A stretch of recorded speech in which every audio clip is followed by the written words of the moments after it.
Hey everybody, Steve here. So I took a little trip out to Jubail Island, which is just a island nearby.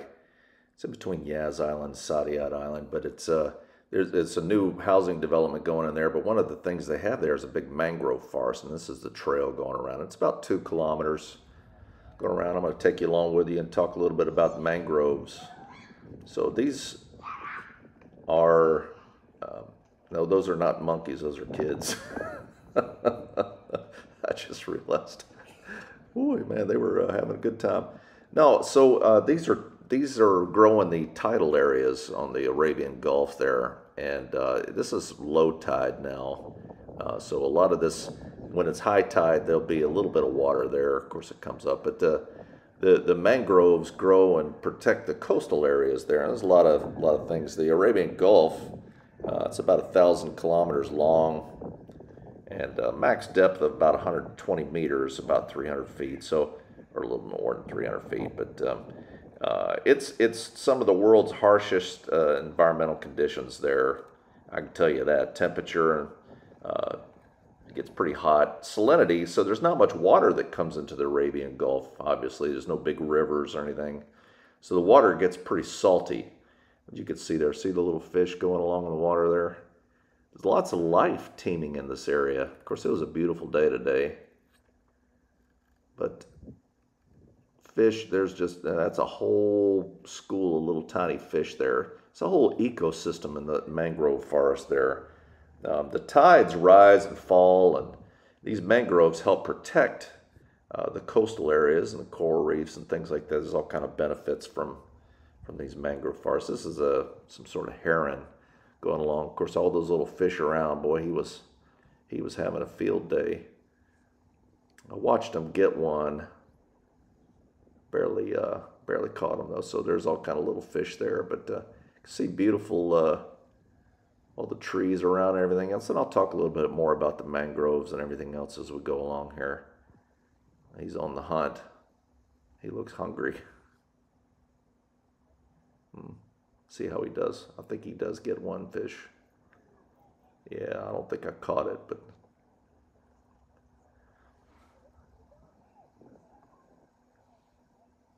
yeah, the mangroves, there's lots of birds in the mangrove areas there. So this is probably some sort of heron. Lots of land birds and stuff. There's actually a lot of wild flamingos around here in Abu Dhabi, which is pretty cool. I did a video on that last year, about this time last year. Well, he had just gotten him one there. Wasn't fast enough to catch it. Lots of birds and everything else around. The mangroves have the root system is actually what helps kind of protect the coastal areas there. So they've got horizontal roots that go out called cable roots, and they extend out several meters. So see all those little reed? They look like cut off broken reeds. Those are actually from the mangrove roots. Those are things that go straight up that help store nutrients and store air for them when the water's up. It's pretty interesting, and also, you know, the leaves, they're able to live in a saltwater environment, and they exude salt water, or not salt water, but salt. I went up to one of them and kind of grabbed on the leaf and tasted, and this like salt, like a dusting of salt on the leaves.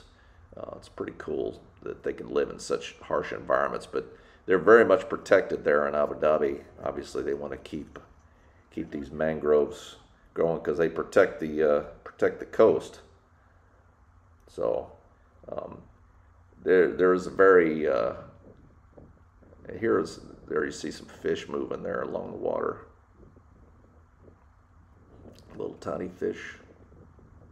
There are plenty of fish. There is some fishing in the Arabian Gulf, although the fishing is better on the Indian Ocean side, obviously.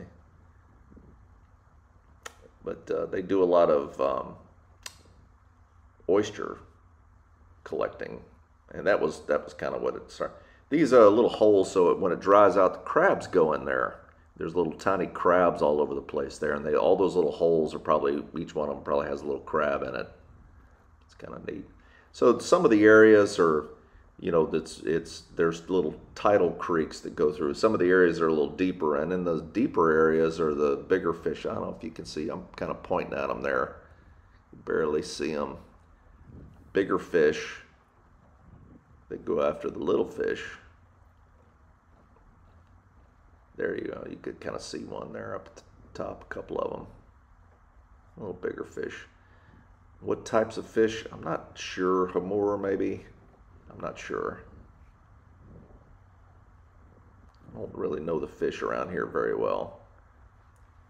There's an observation tower. It's pretty neat. Go up and check out up there a little bit above the mangrove forest. So you can see it stretches out. It's pretty extensive. All the way around.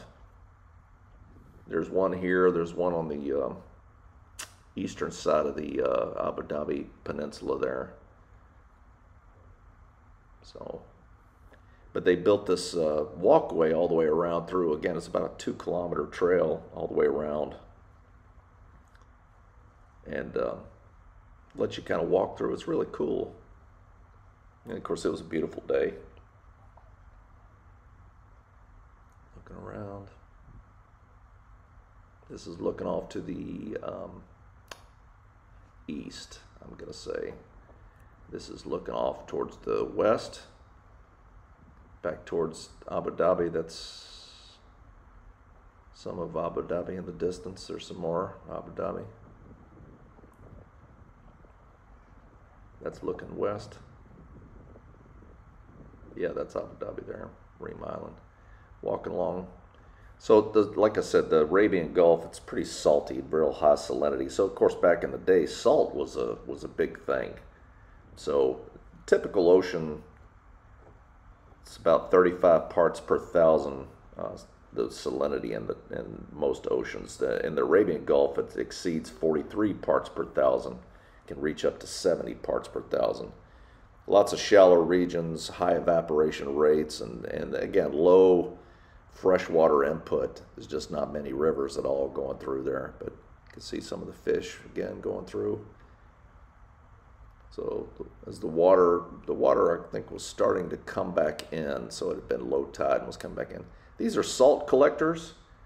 So again, high salinity means, well, it produces a lot of salt.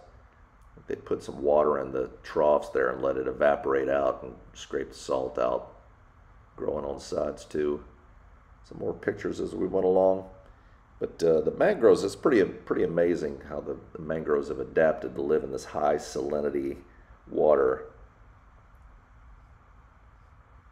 Adapted to that some more. So again, this was low tide. It's a really nice walk. It's kind of cool, and it's cool to see a lot of trees and life. Otherwise, pretty harsh desert environment. So I hope you enjoyed the video, like walk, and of course the weather's great. I'll do more of these, and I hope you enjoyed it, and we'll see you next time.